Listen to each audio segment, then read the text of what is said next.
Good morning. It's a beautiful day in British Columbia, and today we're going to the Yukon. Hi, we're Tom and Angel. After several weeks of staying inside in our smoked out city due to the BC forest fires, we decided to make the trek in search of clearer skies in the Yukon. Our multi-day journey started in Kelowna, and the 1,873 kilometer drive through British Columbia brought us through some of the most spectacular and quirky places in the province. The most notable stop was Jade City, an over 40-year-old jade mining community in the Cassiar Mountains, located about an hour south of Yukon.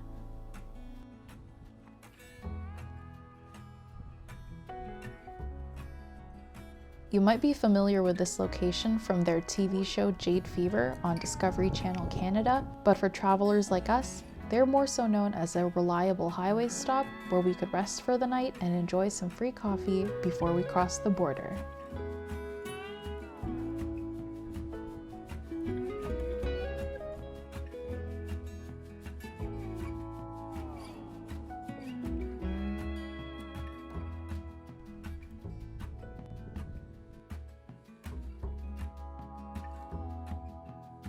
Our first stop in Yukon is the small town of Watson Lake. It's right off the highway, right as you enter the territory. It's got one of the most unique stops on the Alcan Highway and probably one of the weirdest places I've ever seen. It's called Signpost Forest. As you see behind me, there's thousands of them. It all started from a homesick soldier in 1942 when they were building the highway. He put up a sign from his hometown in Illinois. And 80 years later, there's something around 86,000 signs of other people who joined in. We're actually trying to find the original sign from Dansville, Illinois right now, and ironically enough, there is no sign for the first sign, so we can't find it. Maybe there is, but everything's a sign. A lot of the signs are like kind of makeshift, but we came prepared. If you're coming to Watson Lake and you bring a sign and you want to put it up, go to the visitor center. They will give you nails. They're really cool about it. Let's go put up our sign and start our trip on the Alcan Highway. I love how we're just gonna completely disregard the amount of federal theft going on here. People just stealing road signs. We bought ours, just so you know. There are brand new poles that they have here ready for everybody coming in, and they put new ones every year, like Tom said, so we're just gonna find a nice spot.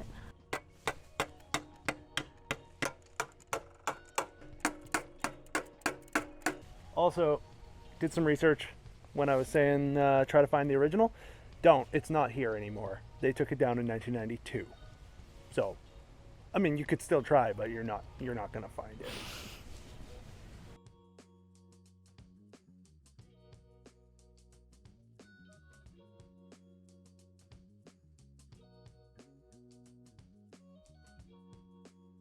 Although we had crossed the border that morning, we still had a 438 kilometer or 5-hour journey to the capital city.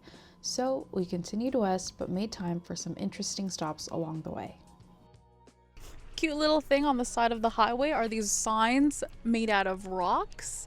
Apparently it started out in the summer of 1990 when a swim team from Fort Nelson came and they made a sign out of rocks and it said pee break.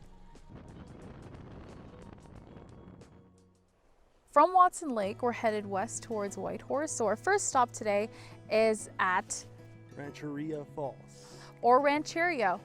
We don't know. Apologies in advance for all of the names that we're going to butcher. We will. This is a really cool boardwalked and accessible pathway here that gets to a couple of falls.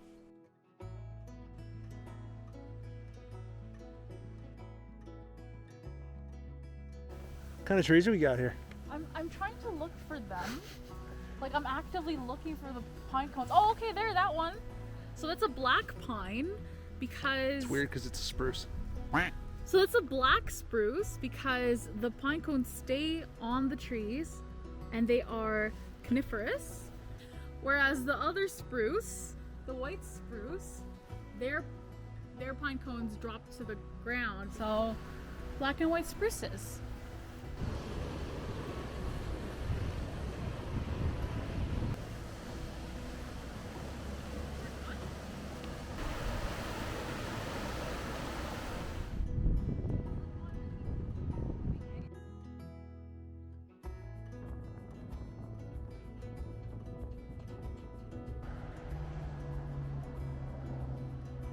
We just rolled into Wolf Creek Campground, which is about 10 or 15 minutes south of Whitehorse. So we're gonna camp here tonight. The Yukon's pretty amazing in that they have over 40 government-run campgrounds in the area. All of them are self-registering, and you can kind of just roll in and find a campsite and register when you get there, and that means that you can't reserve, but that also means that no one else can reserve. So I guess that's pretty cool because it makes it so that you can be spontaneous and maybe change some plans. So we were hoping to get to Whitehorse today before the sun came down, but plans changed and we took a little bit longer on the road getting here. So we're just rolling in here now and we'll get into the city tomorrow. So let's go register our campsite.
Good morning! We have made it to Whitehorse, Yukon. Our first stop today was at the visitor center because that's what the cool kids do. We obviously did some research before getting here, and the people that work there are very knowledgeable, so we just asked them questions about certain details about what we wanted to do. One of them being canoeing on the Yukon River. And they told us that right now the river is about 9 knots, and it is super fast because there was some flooding that happened from the extreme heat. That's something that was on our bucket list to do, but apparently we can't do that.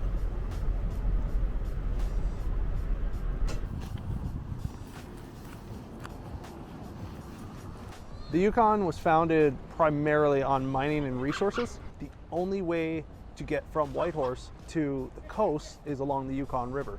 In fact, other than the Arctic Ocean, Yukon is pretty much landlocked, and the Arctic Ocean is very seasonal and hard to get to and very far from here. So the Yukon River was an integral part of the development of this part of the world. It flows through Alaska, down through the Yukon, and ends basically at BC.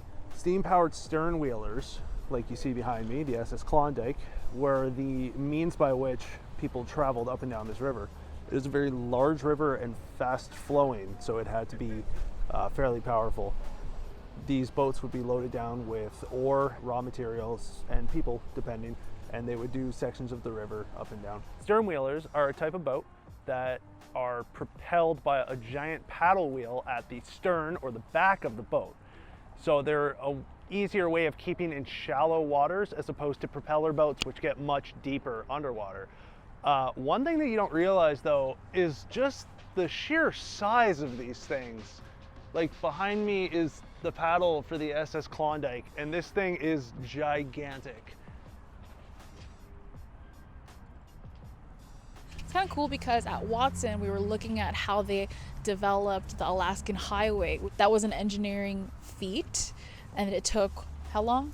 Like a 10 months. Yeah, they built it crazy fast. Yeah, that was the one where there was a picture of the builders who had moved like 100 something 140 times in 10 months because they were actively building out this highway, obviously to replace something like these boats. So that highway was built out in 1942 to help with the war efforts in World War II in Alaska. And that is why the SS Klondike got decommissioned in 1955. So there's a lot of history and human ingenuity that comes with even just traveling to as far as we were able to. It's amazing. Can we just take in how fast this river is? And I was so adamant about canoeing on it, but Tom was like, no, not safe. And you're right, probably not the best idea. But it would have been so fun. Would have been an adventure. The last one ever.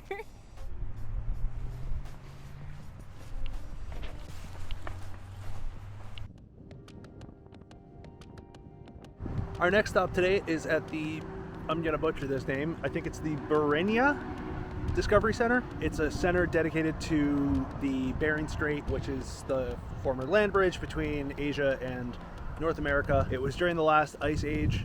Huge amounts of water were frozen, and that left massive drops in ocean levels, especially in the Bering Sea. So it created a land bridge where animals and people from Eurasia could make their way, and did make their way, into North America.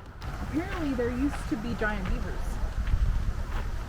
measuring up to 8 feet in length and weighing 480 pounds. I'm sorry, did you just say up to 8 feet? Yeah, That's giant. that's why it's called a giant beaver. As big as a bear, as big as an Austin mini car. It's crazy.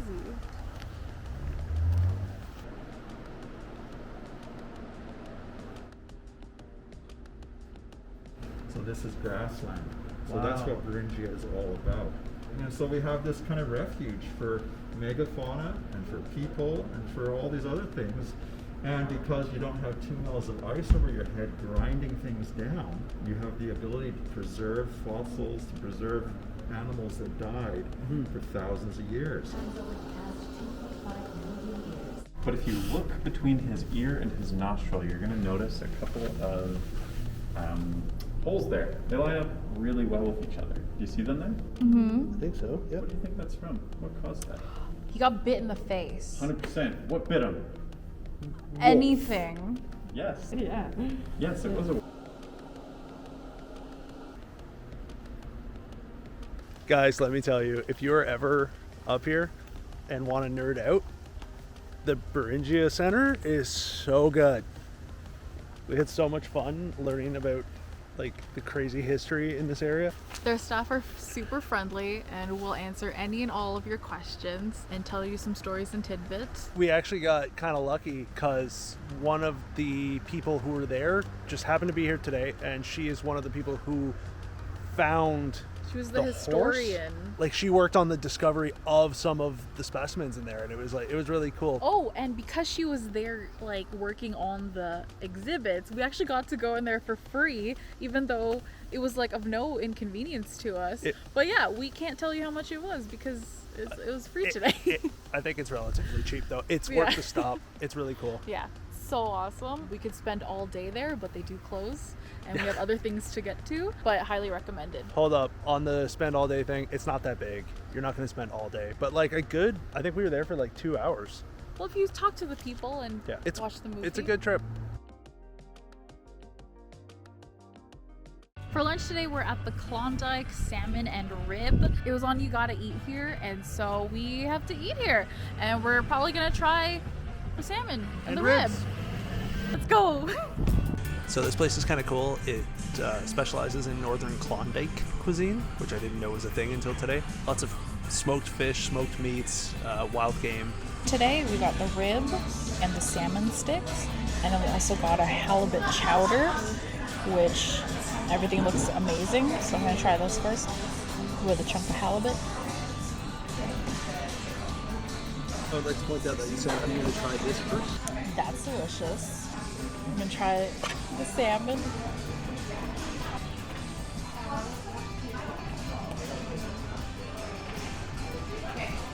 can't tell if it's smoked or barbecued, but it has a really nice seasoning and caramelization on top. This is some bannock that came with the chowder, and it's like flakier than what I expect, but it's delicious. It's also chivy, herby, really good. And the pièce de résistance, we're gonna do some rib, which I'm just gonna, whoa, fall off the bone, baby. All right, I'm just gonna do this.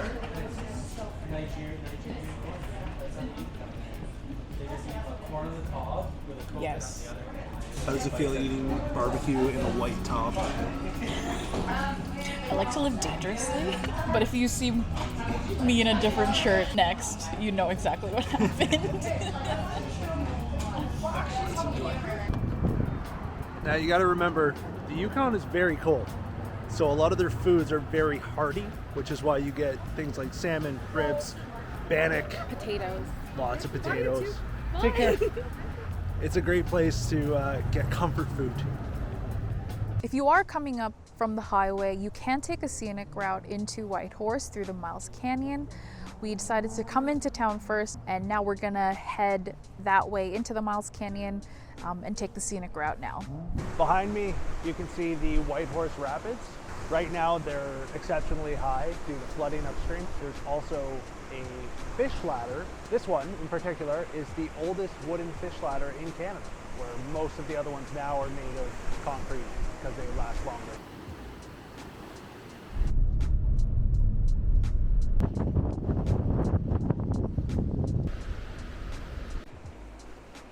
We just made it to Miles Canyon, and we're gonna go on the Miles Canyon suspension bridge. It is a beautiful canyon with a walking trail all around the perimeter. It's part of the Canyon Scenic Route. Which connects to the Millennium Loop, which is the main trail downtown. So you can walk all the way from Whitehorse Downtown Whitehorse to here. If you really wanted to. The spot's actually pretty significant. Further upriver is the former Canyon City. I don't believe it exists anymore, but that's where boats coming down the Yukon River would unload their stuff. And then across on the other side, there was a tramway that went from Canyon City all the way to Whitehorse to avoid these waters that move too fast for most vessels to navigate safely. And even down in Whitehorse, there's pretty significant rapids that, again, to safely navigate, especially carrying things like people and iron and gold and copper, and like these were not small boats trying to sneak through. So just the more time I spend here, the more I'm learning how much work was put in to make the North what it is today. Like with boats and trains and highways going across permafrost, and it's huge.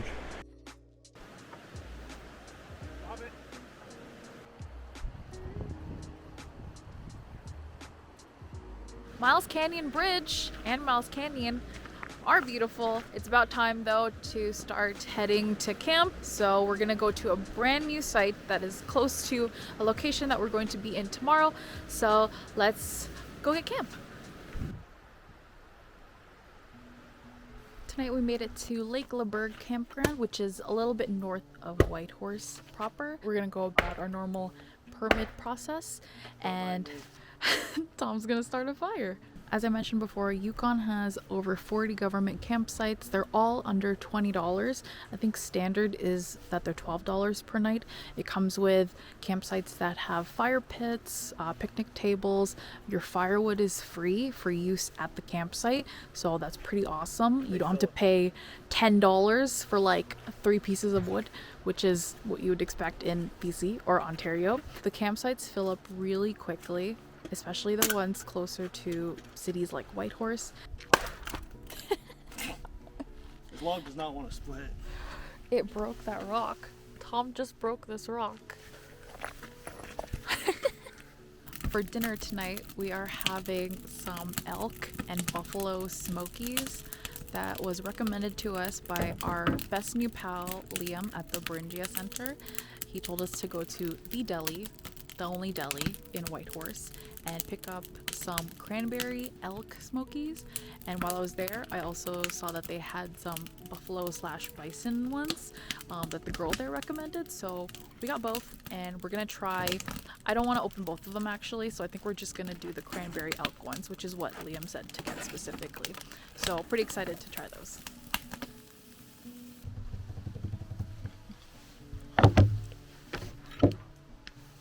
Smokies. Have you tried elk before? I have had elk before. I've never had cranberry elk. Okay. I imagine this is kind of like a Thanksgiving flavor thing. Ready? Boop, boop.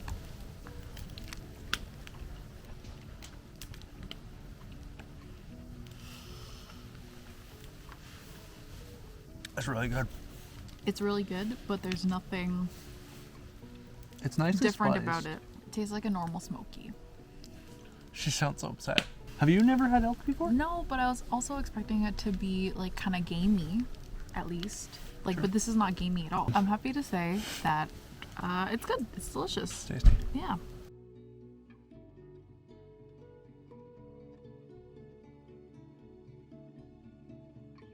Our camp spot at Lake Laberg tonight is actually pretty sweet.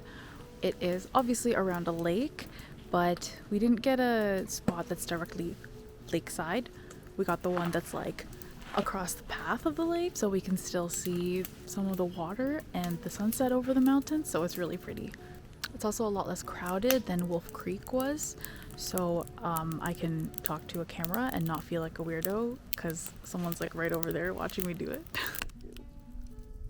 Their thin filaments penetrate the ground, weaving through it in almost unbelievable density. 1 teaspoon of forest soil contains many miles of these hyphae. Behind me, you can see the Whitehorse Rapids, which Angel thought that we'd be able to canoe up. She's gonna edit that out, but I know I said it. What is that baked place? Let's go into that baked place. Go. Offer a sacrifice to the mammoth. If I've learned anything about the Yukon, there are a lot of mosquitoes here. Like that one.